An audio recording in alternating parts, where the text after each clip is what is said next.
Hello दोस्तों। तो कैसे हो आप लोग? चलो आज का सेशन शुरू करते हैं। तो लास्ट क्लास में हम लोग क्या देखे थे? हम लोग बहुत सारा थियोरेटिकल कॉन्सेप्ट सीखे थे। कोई भी इक्वेशन को, system of linear equation of two variables, इसको कैसे सॉल्व किया जाता है, ये सब सीखे थे, है ना? उसका 3 मेथड सीखे थे: क्रॉस मल्टीप्लिकेशन, एलिमिनेशन, और क्या मेथड था? सब्स्टिट्यूशन। ठीक है ना? और क्या सीखे थे हम लोग?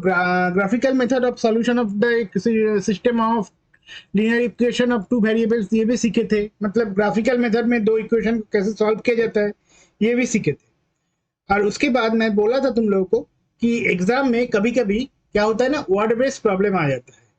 वर्ड बेस्ड प्रॉब्लम बेसिकली क्या होता है? मानो कि तुम्हारा ज्यादा कुछ नहीं, मतलब जो प्रॉब्लम हम लोग कैलकुलेशन क्या बोलते हैं, एक्स वाई फॉर्म में देख रहे हैं ना, जैसे एक्स प्लस बी वाई ऐसे फॉर्म में देख रहे हैं ना, उसको क्या करेगा, ये वर्ड में लिख देगा तुम्हें। ठीक है? उससे तुम लोगों को क्या करना है, इस टाइप पे इक्वेशन फॉर्म करना है, उसके बाद उसको सॉल्यूशन करना है। ऐसे तुम लोगों को उसको सॉल्व करना है। ठीक है? तो उसी टाइप का कुछ प्रॉब्लम हम लोग देखेंगे। जो भी क्वेश्चन हम लोग ले रहे हैं इधर आज, वो मोस्टली 2024 का जो सीबीएसई का डिफाइंड क्वेश्चन पेपर है, उससे मैं लिया था। तो ज्यादा क्वेश्चन हम लोग डिस्कस नहीं करेंगे क्योंकि क्वेश्चन बहुत टाइप का हो सकता है। मैं बेसिकली तुम लोगों को ये दिखाना चाह रहा हूँ कि किस टाइप का क्वेश्चन आ सकता है। बाकी जो प्रैक्टिस का काम है वो तुम लोग को ही करना पड़ेगा। पहले जो मैं पहले ही सेशन में बताया था कि तुम लोग को जो आर एस अग्रवाल का बुक है, एनसीईआरटी है, प्रीवियस ईयर क्वेश्चन पेपर है, प्रैक्टिस पेपर्स है, ये सब से तुम लोग को प्रैक्टिस करना पड़ेगा। ठीक है? तो अभी के लिए मैं क्या करता हूँ ना, वो क्वेश्चन को मैं एक एक करके पिकअप करता हूँ और उसको लेकर थोड़ा डिस्कस कर लेते हैं। तो देखो, पहला क्वेश्चन तुम लोगों के लिए ये रहा।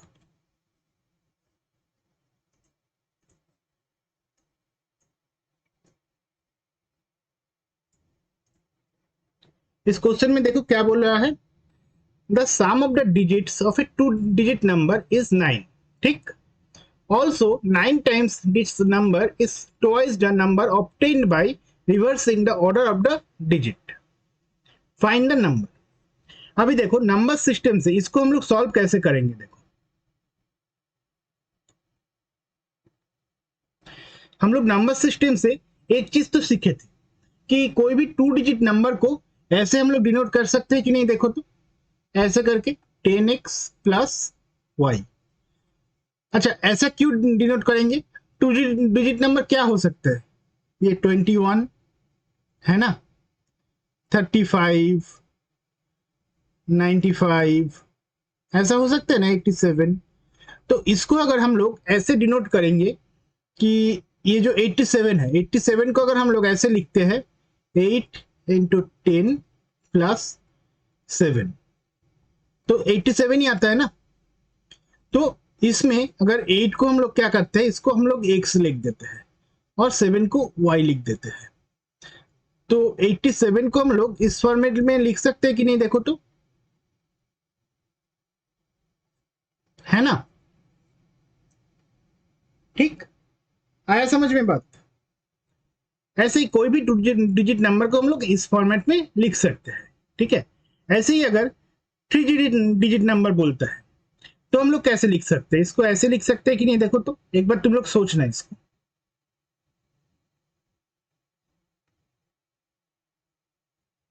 ठीक है? अभी डिस्कशन को आगे करते हैं। चलो, इसको हम लोग कैसे लिखेंगे, एक क्वेश्चन में पूरा तुम लोगों को दिखा देता हूं।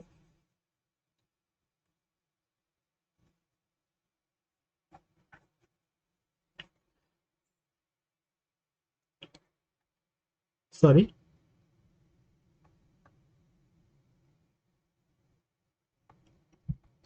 Late the two digit number be 10x plus y. ठीक है? ठीक ना? आया समझ में?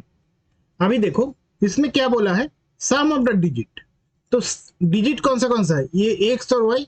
जैसे 87 को हम लोग इधर लिखे थे, मैं इसको इधर लिख के रखता हूँ तुम लोगों के लिए।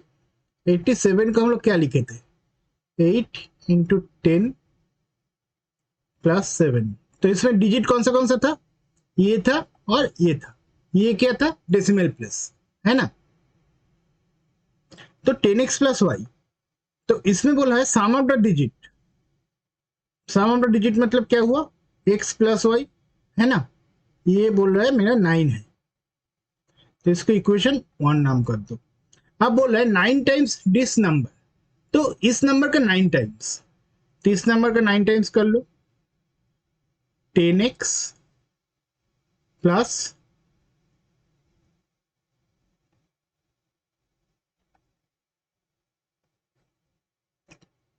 is twice the number obtained by reversing the order of the digits। Order reversing the order मतलब क्या हुआ, ये नंबर तब ऐसा बन जाएगा ना, 10y plus x is twice the number obtain bye reversing the order of the digits. देखो तो ट्वाइस बोला है, तो 2 होगा इनटू ये 10y प्लस एक्स, ऐसे हम लोग लिख सकते हैं कि नहीं, एक बार देख लो, ठीक है। तो इसको इक्वेशन 2 नाम दे देते हैं। अब देखो इसको तो हम लोग सिंप्लीफाई कर सकते हैं ना, तो कैसे सिंप्लीफाई करेंगे, देखो 90x plus 9y is equal to 20y plus 2x, ठीक। तो इसको अगर हम लोग थोड़ा एडजस्ट कर ले, 88x इज इक्वल टू क्या होगा, 9y है ना, तो 11y, ठीक। तो 8x is equal to y, इसको अगर हम लोग इक्वेशन 2 नाम दे देते हैं। अभी देखो तो कितना आसान बन गया इक्वेशन मेरा, y is equal to 8x, है ना, y इज इक्वल टू मेरा है 8x, और इधर बोला है x plus y is equal to 9। तो y का वैल्यू अगर x के जगह हम लोग रिप्लेस कर देते हैं, देखो now from equation 1 and 2 replacing मत लिखो, इसको सब्स्टिट्यूशन लिखो, क्योंकि हम लोग सब्स्टिट्यूशन मेथड यूज कर रहे हैं।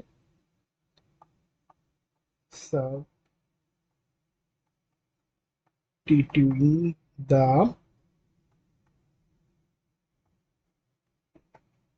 value of y in equation 1, क्या होगा, second, x plus 8x is equal to 9, ठीक। आप देखो तो x इज इक्वल टू क्या हो गया 1, तो y इज इक्वल टू क्या हो गया मेरा 8, ठीक है। तो देखो मेरा ओरिजिनल नंबर क्या फॉर्म कर गया, ओरिजिनल नंबर फॉर्म कर गया 18। अब इसको रिवर्स कर देते हैं, ठीक है। अभी देखो तो जो मुझे कंडीशन दिया गया था 18 into 9 is equal to 81 into 2 हो रहा है कि नहीं, देखो तो इसको एक काम करते हैं, इसको मैथमेटिकली कैलकुलेट करते हैं एक बार ना, ठीक है छोड़ो, इसको मल्टीप्लाई करके देख लो तुम। 72 का 2, 9 इंटू 9 162, ठीक, और इधर भी आ रहा है 162, ठीक है, मेरा मैच कर गया। तो मेरा ओरिजिनल नंबर है hence the number is 80, ठीक, आ गया आंसर। सॉरी मैं गलती से साइन कर दिया अपना, ये हो गया मेरा आंसर, ठीक है। आया समझ में, कर लोगे ना इस टाइप का प्रॉब्लम, चलो और एक प्रॉब्लम लेके डिस्कस करते हैं। देखो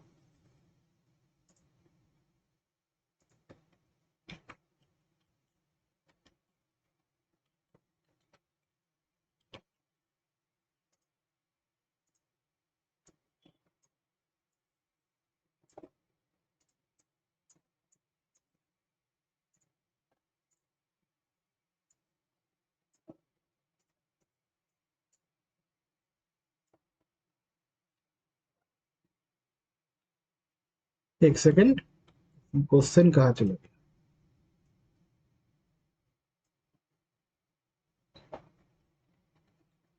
अच्छा, इसमें क्वेश्चन मैं लिखा नहीं, इसमें इसमें एक्चुअली क्या है ना, इसमें पूछा था कि फाइंड द प्राइस ऑफ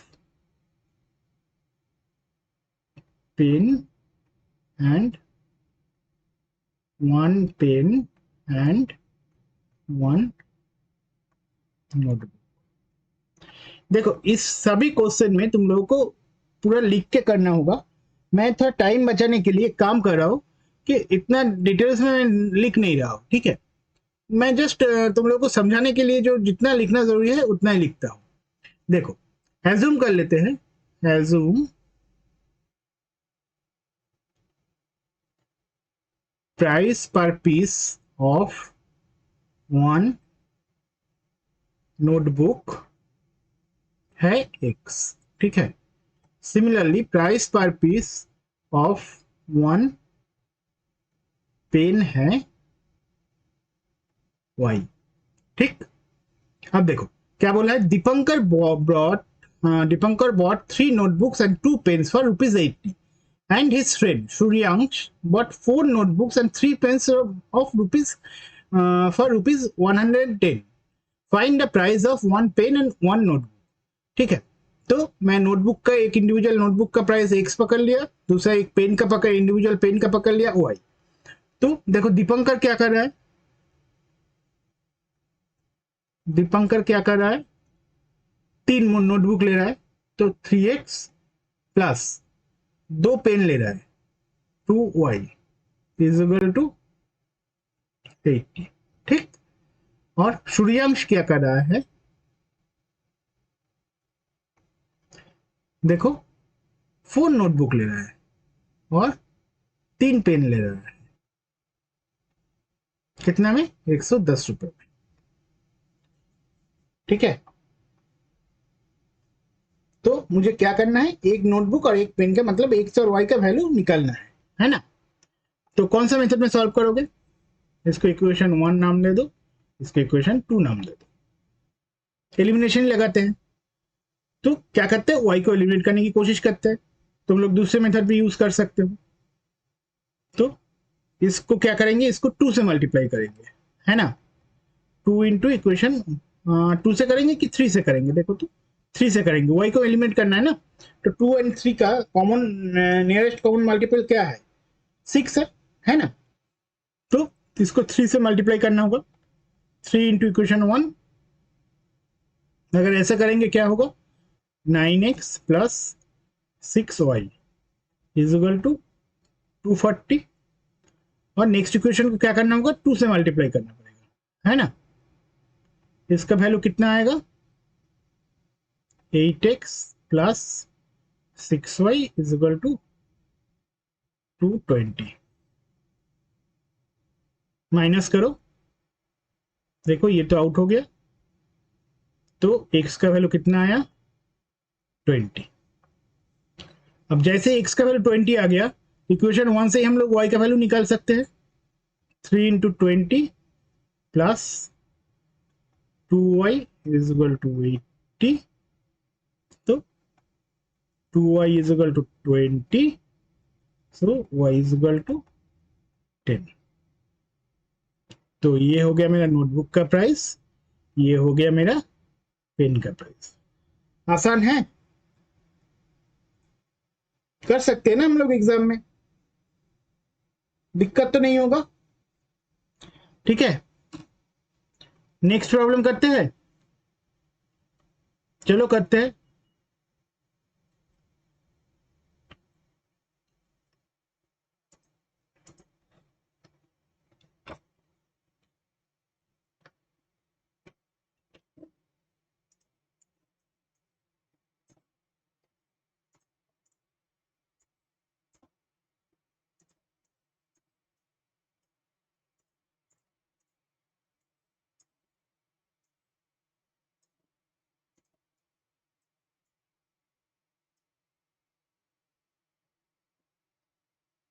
देखो, इस टाइप का प्रॉब्लम को हम लोग थोड़ा अलग मेथड में हम लोग कर सकते हैं। क्या बोला है मुझे देखो,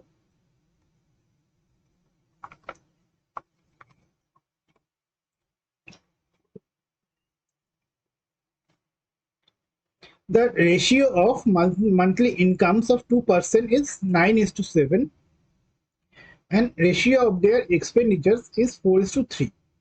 If each of them manages to save rupees 2000 per month, find their monthly income. तो हम लोग क्या कर सकते हैं, देखो इसको अगर हम लोग ऐसे लिखे पर्सन 1 पर्सन 2 ऐसे एक टेबल बना लेते हैं। इस टाइप का बहुत सारा प्रॉब्लम तुम लोगों को ये जो आर्य अग्रवाल का बुक है उसमें मिल जाएगा। तो उसमें कैसे लिखना है ये तुम लोग एक बार पढ़ लेना। मैं तुम लोग को समझाने के लिए जो आसान मेथड होता है वो मैं दिखा रहा हूँ। देखो, तो पहले लिखते हैं इनकम। अभी देखो तो इसको हम लोग 9x और 7x करके लिख सकते हैं कि नहीं? दोनों का रेशियो 9:7 ही होगा ना। एंड एक्सपेंसेस, इसको क्या हम लोग ऐसे लिख सकते हैं 4y और 3y। अभी तुम लोग पूछ सकते हो कि सर इसमें भी x क्यों नहीं यूज किया। देखो हम लोग क्या करते हैं ना, ये जो क्या बोलते हैं इसको, जो रेशियो ब्रेन प्रोपोर्शन है इसमें क्या होता है एक कॉमन मल्टीपल कट जाता है। तो हम लोग पकड़ ले रहे हैं कि 9x और 7x में इसमें x कॉमन मल्टीपल है, उधर 4y और 3y में y कॉमन मल्टीपल है। ये तो तुम लोग जानते हो, इतना डिटेल्स में समझने का आई होप की जरूरत नहीं है। अब देखो, manages to save 2000 per month है ना, तो सेविंग्स का मतलब क्या हो, income minus expenses is equal to savings, है ना। घर में सब लोग यूज करते हैं ऐसे ही। तो मम्मी पापा तुम्हें इतना पॉकेट मनी देते हैं, उसमें से तुम इतना खर्चा करते हो, उसके बाद बच जाता है, उसको ही तुम्हारा सेविंग्स हो जाएगा, है ना। तो पर्सन वन का सेविंग्स कितना होगा, देखो तो 9x - 4y कितना है, ₹2000। पर्सन टू का सेविंग्स कितना होगा, 7x - 3y, इसका कितना होगा 2000। इसको इक्वेशन 1, इसको इक्वेशन 2। अभी मैं ये जो सॉल्व करने के लिए मैं थोड़ा स्किप करता हूँ, स्टेप स्किप कर रहा हूँ, थोड़ा समझ लेना, ठीक है। 3 से अगर मल्टीप्लाई करते हैं 27x - 12y is equal to 6000, और 4 से मल्टीप्लाई करते हैं 28x - 12y is equal to 8000। तो -x इज इक्वल टू -2000, तो x इज इक्वल टू 2000। अब ये क्या सॉल्यूशन है, नहीं है ना। फाइंड देयर मंथली इनकम्स, तो मुझे क्या करना है, मैं x का वैल्यू निकाल लिया हूं। अब इसमें पर्सन 1 और पर्सन 2 का मंथली इनकम मुझे दिखाना है। क्या था, x का वैल्यू क्या था 2000, तो ये हो जाएगा 18,000, ये हो जाएगा 14,000। तो देखो तो पर्सन 1 और पर्सन 2 में समझदार कौन ज्यादा है। देखो मेरे ख्याल से तो पर्सन 2 ज्यादा समझदार है, इसका इनकम कम है फिर भी वो 2000 रुपये बचा रहा है, और इसका इनकम ज्यादा है फिर भी वो 2000 रुपीज बचा रहा है। तो कौन समझदार ज्यादा है, पर्सन 2 है ना। जो भी हो, चलो हम लोग नेक्स्ट प्रॉब्लम की तरफ बढ़ते हैं।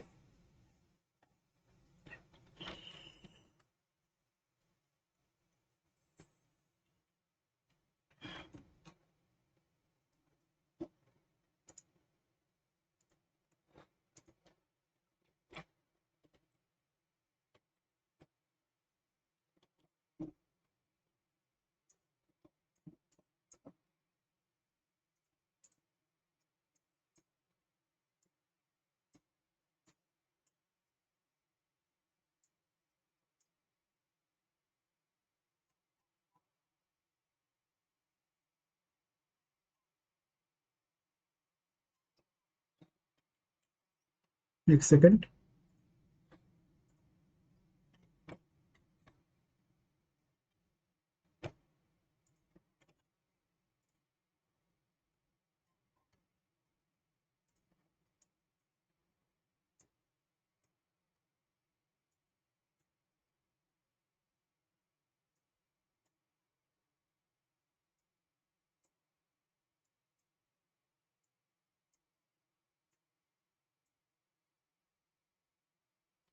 देखो ये क्वेश्चन क्या बोला है, बहुत आसान है। The sum of two natural numbers is 70 and their difference is 10। Find the natural numbers. क्या करोगे, इसको ऐसे करो, x plus y is equal to 70। Natural number कौन सा था, कौन सा था? ठीक है, याद करके बोलना। ठीक है, डिफरेंस क्या है, 10। सॉल्व करो। 2x is equal to 80, x is equal to 40, तो y is equal to 30। Done. और कुछ था इस प्रॉब्लम में? नहीं था ना? कर लोगे ना एग्जाम में? ठीक है, नेक्स्ट प्रॉब्लम देखते हैं।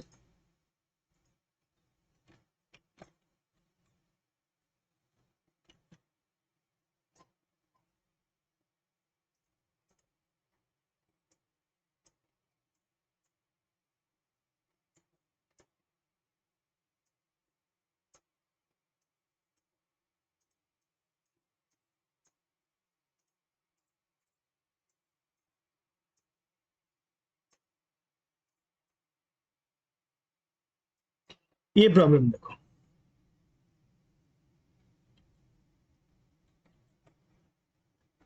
देख पा रहे हो ना सब लोग? चलो, एक cottage industry produces a certain number of toys in a day. ठीक, the cost of production of each toy in rupees was found to be 55 minus the number of toys produced in a day. On a particular day, total cost of production was rupees 750. Find the total number of toys produced on that day. ठीक है, इसको कैसे कर?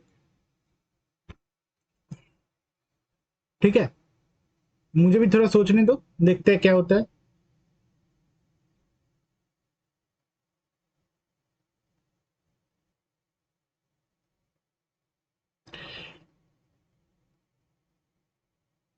देखो, अगर हम लोग assume कर लेते हैं, assume number of toys produced in a day was x। ठीक, नंबर ऑफ टॉयज प्रोड्यूस, तो कॉस्ट ऑफ प्रोडक्शन क्या होगा? So cost of production x minus, अच्छा सॉरी, ये अलग से लिखना होगा,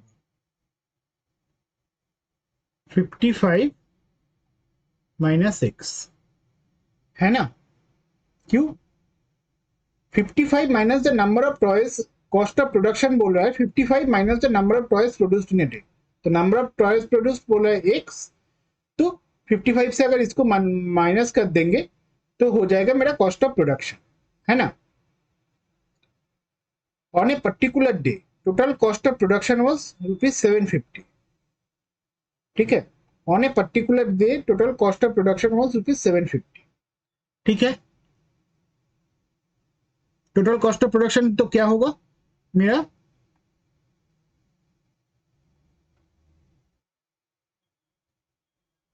इंटू एक्स, ऐसा ही होगा ना?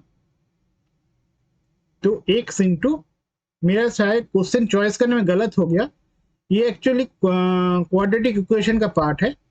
ठीक है, मैं एक बार सॉल्व करके रख देता हूं तुम लोगों के लिए।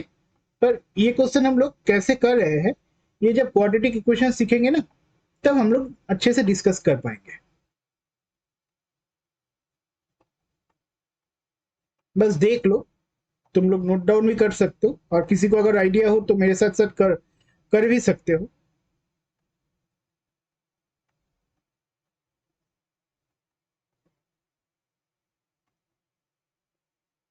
देखो, ये क्वाड्रेटिक इक्वेशन का पार्ट है, ठीक है, हम लोग तो फैक्टराइजेशन सीखे थे ना, तो फैक्टराइजेशन से हो सकता है, देखो तो। चलो एक बार करने की कोशिश करते हैं।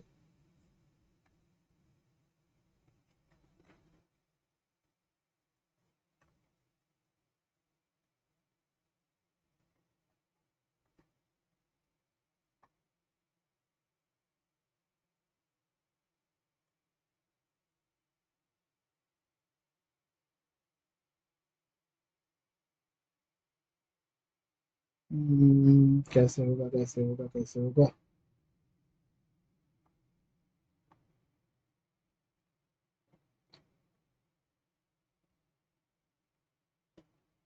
एक सेकेंड।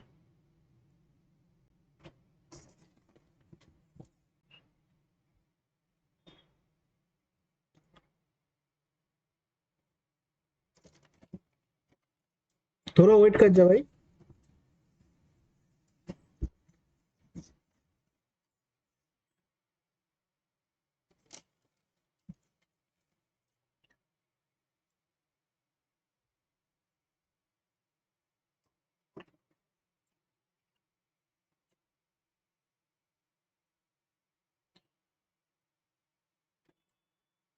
इसको एक काम करते हैं, कैसे करेंगे इसको एक बार डिसाइड करते हैं। देखो, 5 × 5 × 5 × 5 × 2 ऐसे ही डिवाइड हो रहा है ना ये। हम्म, इसको बेस्ट है, हम लोग सीधा जो लगा सकते हैं, तो उससे थोड़ा दिक्कत ही है।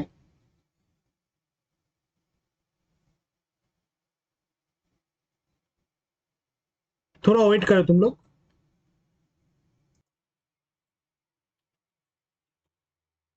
देखो, इसको थोड़ा मैं गलत ही कर दिया है ना, तुम लोग को बोलना चाहिए था ना भाई।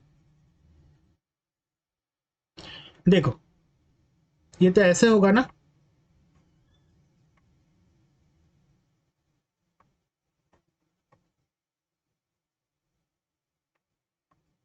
ठीक है।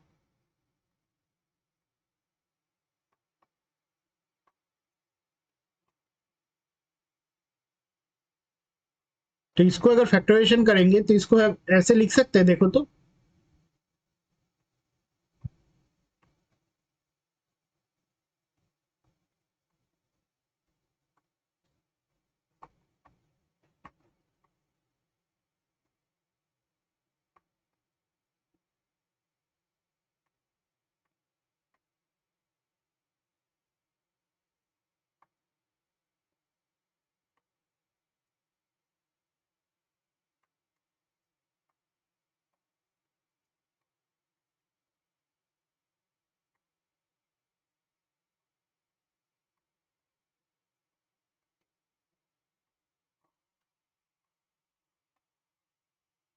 तो एक्स का वैल्यू कितना है?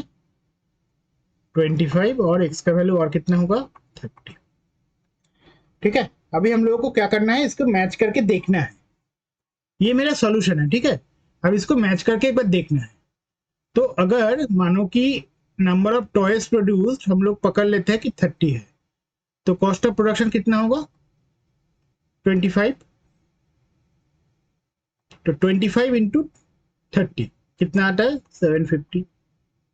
अगर नंबर ऑफ टॉयज प्रोड्यूस्ड हम लोग 25 पकड़ लेते हैं, कॉस्ट ऑफ प्रोडक्शन कितना होगा? 30। तो ये भी 750 आता है। तो हम लोगों के लिए दोनों ही सही आंसर है। ये हम लोग का मतलब ऐसे ही हम लोग की ये एग्जाम आंसर सॉल्व करना है, ठीक है। तो आज के लिए क्लास मैं इधर ही छोड़ता हूँ। नेक्स्ट क्लास में हम लोग ये क्वाड्रेटिक इक्वेशन ही सीखेंगे। एक बार एक ग्लैंस में देख लेते हैं क्या क्या है हम लोग का सिलेबस में क्वाड्रेटिक इक्वेशन का। नेक्स्ट क्लास में हम लोग उससे शुरू करेंगे। और मेरे ख्याल से तुम लोग क्या करो, जो भी आज सीखे हो, जो भी इतना दिन से सीखे हो, उसका पूरा एक बार प्रैक्टिस कर लो कि ताकि तुम लोगों को कोई दिक्कत ना आए नेक्स्ट क्लासेस करने में, ठीक है। देखो क्वाड्रेटिक इक्वेशंस का सिलेबस क्या है, आइडिया है, सॉल्यूशन बाय फैक्टराइजेशन है, सिद्धार्थ रूल करके एक है, और नेचर ऑफ रूट्स है। बहुत छोटा सा ही चैप्टर है, और उसके बाद वर्ड प्रॉब्लम्स तो आता ही है, ठीक है। एक बार सब पढ़ के आना, प्रैक्टिस करके आना, जो पुराना सीखे हो, बहुत काम में आने वाला है, ठीक है। तो आज के लिए इतना ही, थैंक यू।